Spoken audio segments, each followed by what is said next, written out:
However যাই হোক, due to health issues শারীরিক সমস্যার কারণে হি শিফটেড টু স্টাডি। নমস্কার বন্ধুরা, আমি চন্দন মল্লিক তোমাদের প্রত্যেককে জানাই আমাদের ইউটিউব চ্যানেলে স্বাগত। বন্ধুরা, কেমন আছো তোমরা সবাই? আশা করছি তোমরা সকলেই খুব ভালো আছো, আমিও খুব ভালো আছি।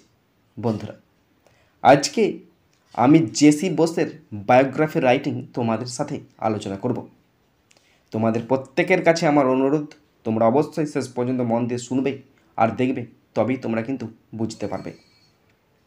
শুরু করছি বায়োগ্রাফি অফ জেসি বোস। প্রথমে টাইটেল দিয়েছি Jagadish Chandra Bose, a pioneer in science, একজন বিজ্ঞানের পথপ্রদর্শক। A biography is a detailed account of a person's life. একটা বায়োগ্রাফি হলো একজন ব্যক্তির জীবনের পুঙ্খানুপুঙ্খ বর্ণনা। হাইলাইটিং, যেটা হাইলাইট করে, আলোকপাত করে হিজ অর হার এক্সপিরিয়েন্সেস, তার অভিজ্ঞতার উপরে। অ্যাচিভমেন্টস, কী কী কৃতিত্ব অর্জন করেছে তার উপরে। And the impact he or she has had on the world around his or her.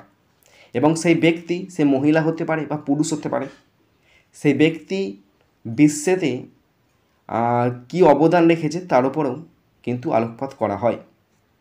Jagadish Chandra Bose was born on November 30, 1858 in Mymensingh, Bengal, now in Bangladesh. বর্তমান বাংলাদেশের ময়মনসিংহ নামক জায়গায়, যেটা আগে ছিল পশ্চিমবাংলার অন্তর্গত, সেখানে 1858 সালে 30শে নভেম্বর তিনি জন্মগ্রহণ করেন। হিজ ফাদার, তার বাবা ভগবান চন্দ্র বসু ওয়াজ আ রেসপেক্টেড গভর্নমেন্ট অফিসিয়াল, একজন সম্মানীয় সরকারি কর্মচারী ছিলেন। হু এম্পাসাইজড, যিনি জোর দিয়েছিলেন দ্য ইম্পর্টেন্স অফ এডুকেশান, শিক্ষার গুরুত্বের উপরে, ইন হিজ সন্স লাইফ, তার ছেলের জীবনে।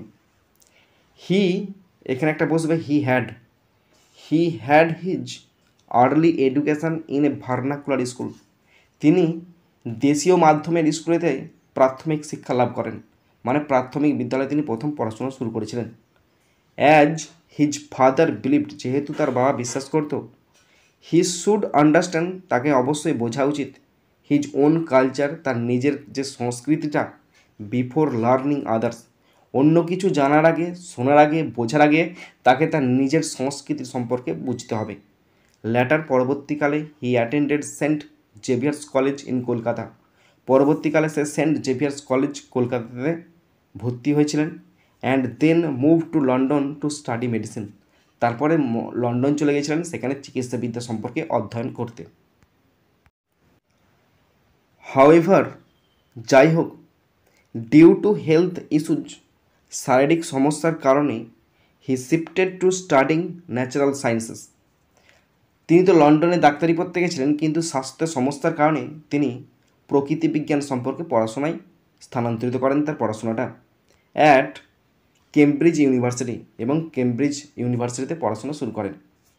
Bose became a physicist, biologist and botanist. তিনি একজন পদার্থবিদ, জীববিদ এবং উদ্ভিদবিদও হয়েছিলেন।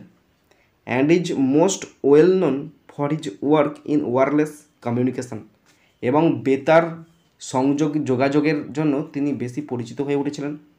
অ্যান্ড প্লান্ট ফিজিওলজি, এবং উদ্ভিদের যে শারীরবৃত্তীয় গঠন প্রণালী আছে তার জন্য তিনি বিখ্যাত হয়েছিলেন। হি প্রুভড দ্যাট, তিনি প্রমাণ করেছিলেন যে প্লান্টস হ্যাভ ফিলিংস, উদ্ভিদের অনুভূতি আছে। And respond two external stimuli, এবং উদ্ভিদও বাহ্যিক উদ্দীপনায় সাড়া দেয়। হিজ ফেমাস বুকস, তার বিখ্যাত বই ইনক্লুড, তার মধ্যে কী আছে, response in the living and non living and the nervous mechanism of plants, এগুলো হচ্ছে তার বিখ্যাত দুটি বই। হি রিসিভড নিউমারাস অ্যাওয়ার্ডস, তিনি বিভিন্ন রকমের পুরস্কার, সম্মান, খেতাব পেয়েছিলেন। ইনক্লুডিং বিং নাইটেড ইন 1917, এবং এমনকি 1917 সালে তিনি নাইটহুড পুরস্কারও পেয়েছিলেন। Jagadish Chandra Bose passed away on November 23, 1937, তিনি 1937 সালে নভেম্বরের 23 তারিখে মারা যান। He is remembered as a visionary scientist, তাকে একজন দূরদর্শী বিজ্ঞানী হিসেবে আজও স্মরণ করা হয়।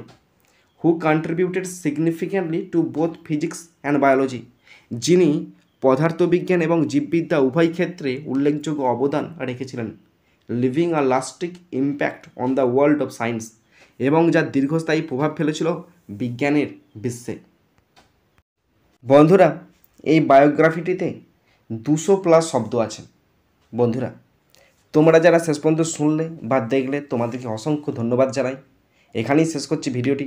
সুন্দর থাকবে, সুস্থ থাকবে, টেক কেয়ার, থ্যাংক ইউ, জয় হিন্দ, বন্দে মাতারাম।